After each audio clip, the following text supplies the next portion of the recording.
Bismillah ar-Rahman ar-Rahim. Assalamu alaikum wa rahmatullahi wa barakatuh. Mes frères et sœurs bien-aimés de la Oumma, bienvenue sur Voie de la Sunna. Là où chaque mot, chaque rappel est une lumière pour ton cœur et une clé pour te rapprocher d'Allah. Imagine-toi un instant, un matin de vendredi. Le soleil s'élève doucement, l'appel à la prière résonne dans le lointain, et les rues encore silencieuses semblent porter en elles une atmosphère particulière. Ce n'est pas un jour comme les autres. Le croyant qui sait l'importance de ce jour le ressent profondément. Il sait qu'aujourd'hui, son cœur peut goûter à des trésors que les autres jours ne renferment pas. Le prophète nous a confié un secret. Le meilleur jour durant lequel le soleil s'est levé est le vendredi. C'est en ce jour qu'Adam fut créé, qu'il fut introduit au paradis, et c'est aussi en ce jour qu'il en fut sorti. Rapporté par Muslim. Ce n'est pas une simple information historique. C'est un rappel vibrant que le vendredi est intimement lié au destin de l'humanité. C'est le jour où tout a commencé, et c'est le jour où tant de portes célestes s'ouvrent encore pour celui qui s'est frappé à leur seuil. Mais combien parmi nous laissent ce jour passer comme les autres? Combien oublient qu'il y a dans le vendredi des trésors que les anges eux-mêmes jalousent? Le messager d'Allah nous a aussi appris qu'il existe, dans ce jour béni, une heure où chaque invocation sincère est exaucée. Une heure mystérieuse, dissimulée, comme une perle enfouie dans l'océan du temps. Et c'est là que réside toute la beauté du vendredi. Ce n'est pas seulement un jour de prière collective, c'est une rencontre intime entre ton cœur et ton Seigneur. Peut-être as-tu déjà ressenti ce moment. Tu étais en prosternation, ou en train de lever les mains en secret, et soudain, une paix immense t'envahit. Tu n'étais plus seul. Tu étais devant Al-Mujib, celui qui répond aux invocations. Voilà ce qu'offre le vendredi à celui qui s'y prépare. Et pourtant, mes frères et sœurs, il y a dans la sunna une pratique, une invocation spécifique que beaucoup ont oubliée. Elle n'est pas seulement une formule à réciter, mais une clé pour faire descendre la miséricorde, une clé que le prophète a placée entre nos mains. Alors imagine si ce vendredi, tu décidais de ne pas le laisser filer comme les précédents. Imagine si ce vendredi devenait le jour où ta vie change, parce que tu auras choisi de réveiller une sunna délaissée. C'est ce que nous allons découvrir ensemble. Une invocation puissante, une tradition prophétique à revivre. Un rappel qui pourrait faire de ton vendredi non plus un simple jour, mais un tournant dans ta relation avec Allah. Preuve et explication. Cette invocation dont nous parlons n'est pas une simple phrase répétée machinalement. Elle est un trésor parmi les trésors de la sunna, une lumière qui jaillit des lèvres de celui qui s'en souvient et qui s'ancre dans son cœur comme une certitude inébranlable. Le messager d'Allah a enseigné une vérité réconfortante. Quiconque dit cette invocation le matin et le soir, Allah lui suffira contre tout ce qui pourrait l'inquiéter. Rapporté par Abu Daoud, hadith authentique. Ces paroles ne sont pas de simples mots rapportés. Elles sont une promesse divine transmise par le sceau des prophètes. Réfléchis un instant. Combien de fois nos cœurs s'alourdissent face à l'avenir? Combien de fois les soucis, les dettes, les maladies ou les épreuves nous paralysent? L'être humain cherche instinctivement une protection. Certains se réfugient dans leurs biens, d'autres dans leurs relations, d'autres encore dans leur intelligence. Mais le croyant sait que la véritable forteresse est Allah lui-même. Cette invocation est le rappel vibrant de cette vérité. Les savants de l'islam ont mis en lumière un détail magnifique. Certes, cette invocation est puissante chaque jour, mais lorsqu'elle est dite avec abondance le vendredi, elle prend une dimension encore plus profonde. Pourquoi? Parce que le vendredi est un jour béni, un jour où Allah fait descendre sa grâce, ses faveurs et son assistance sur ses serviteurs. Répéter cette parole le vendredi, c'est comme planter une graine au moment le plus fertile. La terre est déjà arrosée par la miséricorde divine. Elle germe plus vite, s'élève plus haut et porte des fruits plus abondants. Le croyant qui s'y accroche goûte à une sérénité particulière, comme si ses angoisses s'évaporaient, car son cœur apprend à dire « Allah me suffit ». C'est pourquoi les savants l'ont appelé le bouclier du croyant. Imagine un soldat au milieu d'un champ de bataille sans armure ni épée. Vulnérable, il tremble au moindre bruit. Mais celui qui porte cette invocation entre dans le monde chaque matin et chaque soir entouré d'une protection invisible. Rien ne peut l'atteindre sans la permission d'Allah, et même ce qui l'atteint devient pour lui un bien. Elle n'est pas seulement une protection, elle est aussi une déclaration de foi, une preuve de confiance absolue en Allah. Lorsque le croyant la prononce, il dit au monde entier « Je ne m'appuie pas sur mes forces, ni sur mes plans, ni sur les gens. Mon seul recours, mon seul soutien, c'est mon Seigneur. » Et Allah, dans sa générosité, honore cette confiance.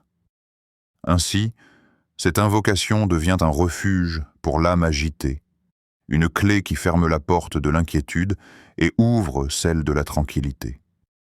Celui qui l'a dit ne devient pas insensible aux épreuves, mais il apprend à les traverser avec un cœur ferme, car il sait que derrière chaque difficulté, il y a la main d'Allah qui le guide.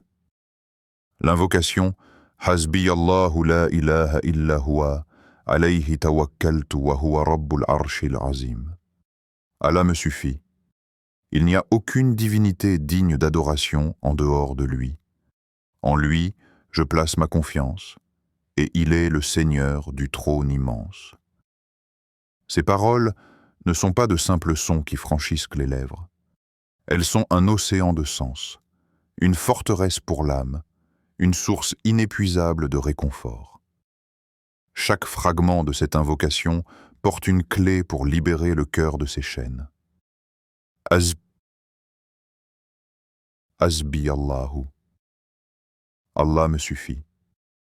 Dès le premier mot, le croyant se détache du monde et de tout ce qui le rattache aux illusions terrestres. Il proclame qu'Allah seul est assez, qu'Allah seul comble, qu'Allah seul est le véritable soutien. Que pourrait offrir la créature quand le Créateur s'engage à suffire à son serviteur? Ces deux mots sont une révolution intérieure.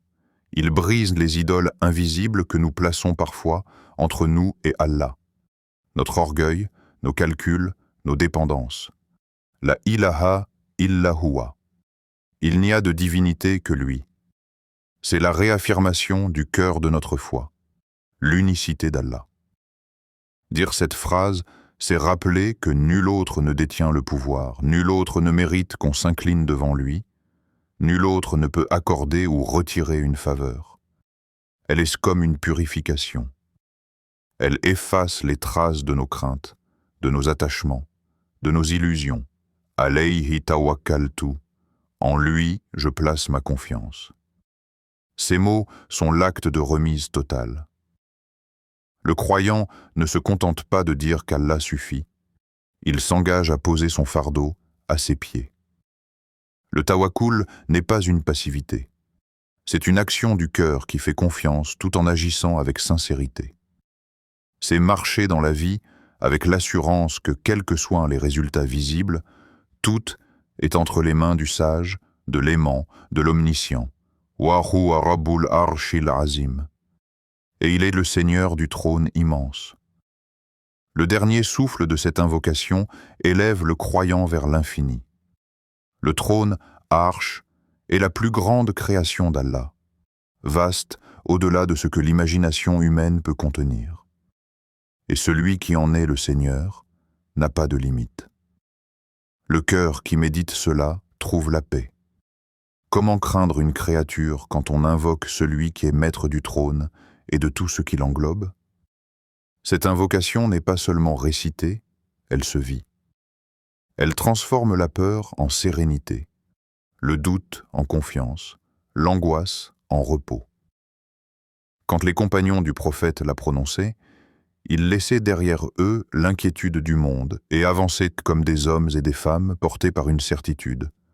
Allah est avec eux, Allah leur suffit.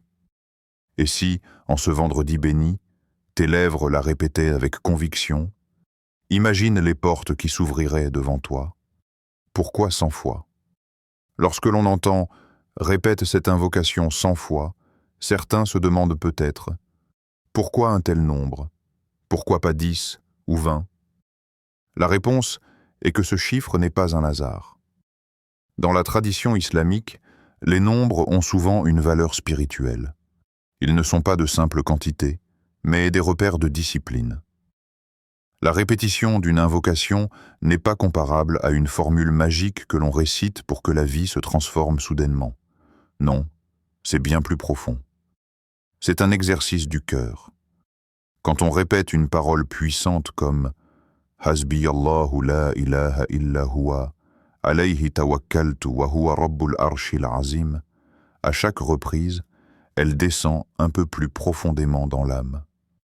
Elle quitte la surface des lèvres pour s'enraciner dans la poitrine jusqu'à devenir une conviction vivante. Pensez aux sportifs qui répètent un mouvement des centaines de fois pour que son corps s'en souvienne instinctivement, ou au musicien qui reprend inlassablement la même note jusqu'à ce que ses doigts jouent sans effort. Ici, il s'agit du même principe, mais appliqué au cœur. La répétition devient une discipline spirituelle, un entraînement intérieur. La première dizaine, peut-être que la langue récite mécaniquement. La deuxième, le cœur commence à s'éveiller. La 30e, l'esprit médite réellement sur chaque mot. Et lorsque tu arrives à la 100e répétition, tu n'es plus dans une simple récitation. Tu es dans une immersion. Ton cœur s'imprègne de la certitude que vraiment, Allah te suffit. Les savants ont souvent expliqué que la répétition est une médecine de l'oubli. L'être humain oublie vite. Une parole de foi dite une seule fois peut être chassée aussitôt par une inquiétude, une peur ou une distraction. Mais quand tu répètes 100 fois, tu combats l'oubli. Tu construis une muraille dans ton esprit.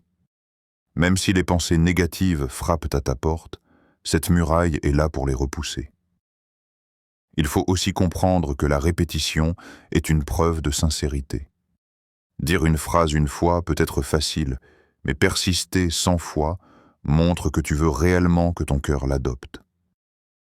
C'est comme si tu frappais avec insistance à la porte du miséricordieux. Chaque frappe rapproche le moment où la porte s'ouvrira. Enfin, ce nombre élevé rappelle que le dhikr n'est pas seulement une parole, mais un cheminement intérieur. Tu ne te contentes pas de prononcer. Tu entres dans une atmosphère où ton esprit s'apaise, où ton cœur se libère, où ton âme se connecte à Allah. Ainsi, la répétition 100 fois n'est pas une contrainte, mais une grâce. Elle te permet de goûter à une profondeur que tu n'atteindrais pas en récitant seulement quelques fois. Chaque répétition est comme une goutte d'eau qui creuse la pierre, jusqu'à ce que la certitude coule en toi comme une source. Comment l'intégrer dans ta routine du vendredi? Conseil Sunna. Beaucoup de croyants écoutent des rappels, ressentent une belle émotion, puis laissent cette émotion s'évaporer sans l'ancrer dans leur quotidien. Or, la force de la Sunna réside dans sa mise en pratique régulière. Cette invocation, pour porter ses fruits, mérite d'être intégrée avec sagesse dans la routine du vendredi. 1. Le moment idéal. Chaque jour a ses instants de bénédiction, mais le vendredi en détient de particuliers. Parmi eux, 2 moments se distinguent pour cette invocation. Après la prière du Fajr, au lever du jour, quand l'air est encore pur, que le monde est silencieux et que les cœurs sont plus réceptifs. Commencer ton vendredi par cet acte, c'est comme poser une fondation solide pour tout ce qui suivra. Après la prière du Jumu'ah, quand l'assemblée se disperse, que les cœurs ont été purifiés par le sermon et que les anges témoignent de ceux qui ont accompli ce grand acte collectif.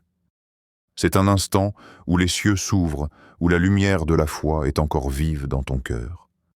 Répéter l'invocation à ce moment, c'est comme sceller la baraka de ta prière. 2. Le compte, le prophète nous a enseigné de compter le dhikr sur les phalanges de la main droite, car elles témoigneront en faveur de nous au jour du jugement. C'est un geste humble, mais chargé de sens. Ta propre main devient témoin de ton souvenir d'Allah. Tu peux aussi utiliser un misbaha, tasbih, chapelet, non pas comme une obligation, mais comme un outil pour rester concentré. L'essentiel n'est pas l'objet, mais la sincérité du cœur.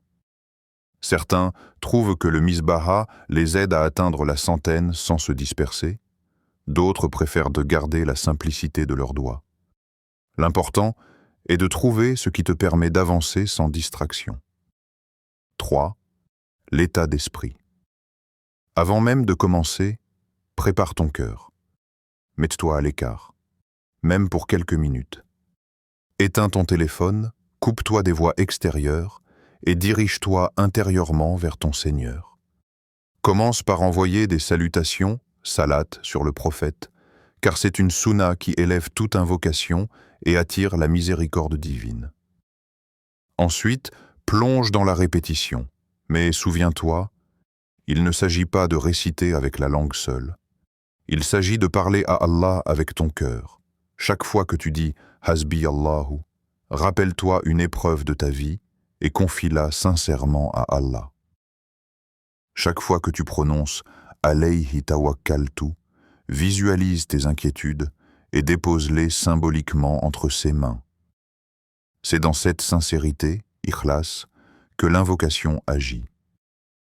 Elle devient non seulement un dhikr, mais un véritable dialogue intime entre toi et ton Créateur. En suivant ces 3 étapes, le moment idéal, la manière de compter et l'état d'esprit, cette invocation ne restera pas une belle théorie. Elle deviendra une habitude bénie, un parfum qui embaumera ton vendredi, une lumière qui accompagnera ton cœur bien au-delà du coucher du soleil. Condition pour être exaucé. Les leçons des prophètes. Lorsque l'on parle d'invocation, beaucoup s'imaginent que le secret réside dans la longueur des mots, dans la beauté des phrases, ou dans le nombre de fois que l'on répète une formule. Mais Allah, dans sa sagesse, nous montre à travers ses prophètes que la clé est ailleurs. Elle réside dans la soumission du cœur. Regardez l'exemple bouleversant de Younous alayhi salam. Dans l'obscurité totale, au fond de la mer, emprisonné dans le ventre de la baleine, il n'avait ni longue prière, ni assemblée, ni lumière, ni misbaha. Il n'avait que son cœur brisé, tourné entièrement vers Allah. Et ses lèvres murmurèrent cette invocation simple et puissante. La ilaha illa anta, subhanaka inni kuntu minaz zalimin. Nul n'est digne d'adoration en dehors de toi. Gloire à toi. J'ai été du nombre des injustes. Allah nous dit dans le Coran, nous l'exaucâmes et le sauvâmes de son angoisse. Et c'est ainsi que nous sauvons les croyants. Al-Anbiya 88. Cette scène est une leçon éternelle. L'efficacité de l'invocation ne dépend pas du lieu, ni des moyens, ni de la forme.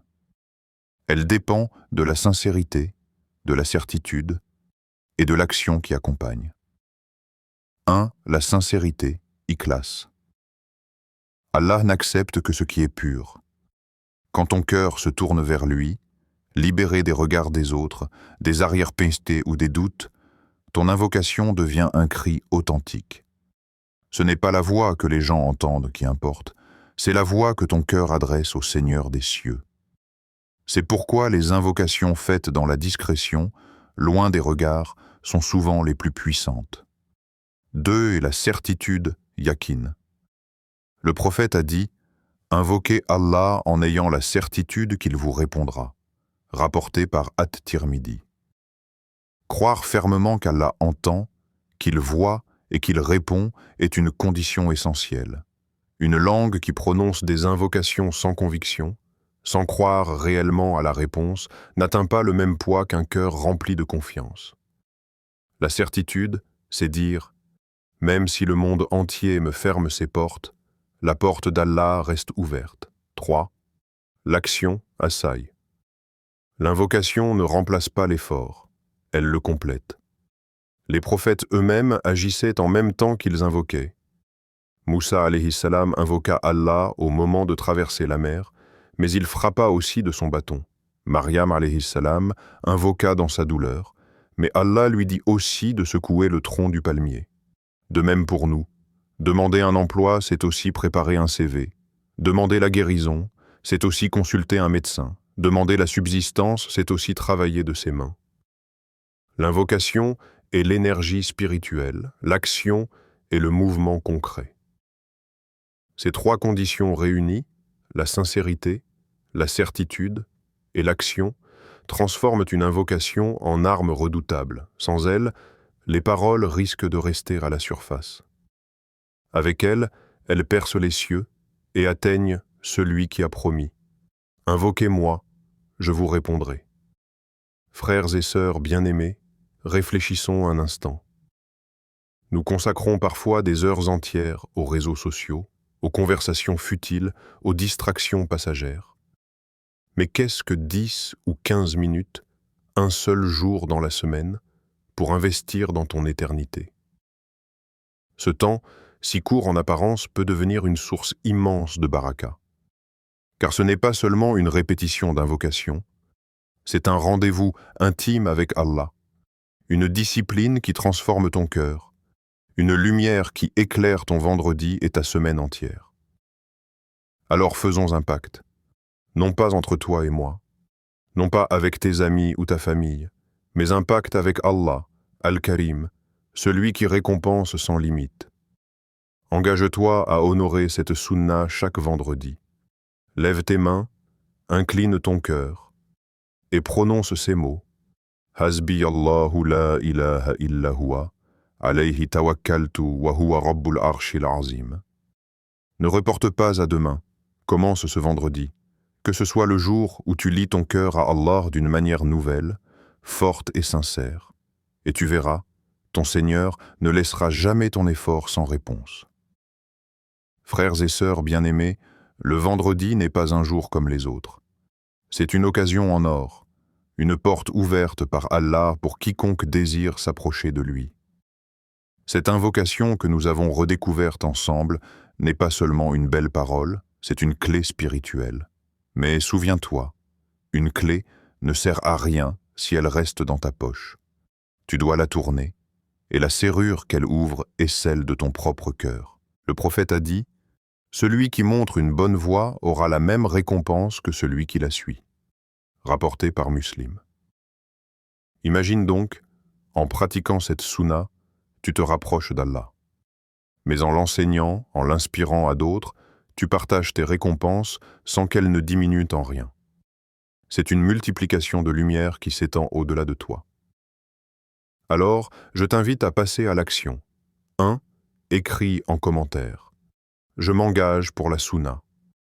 Que ce soit ton pacte public, ton témoignage devant Allah et devant cette communauté. 2.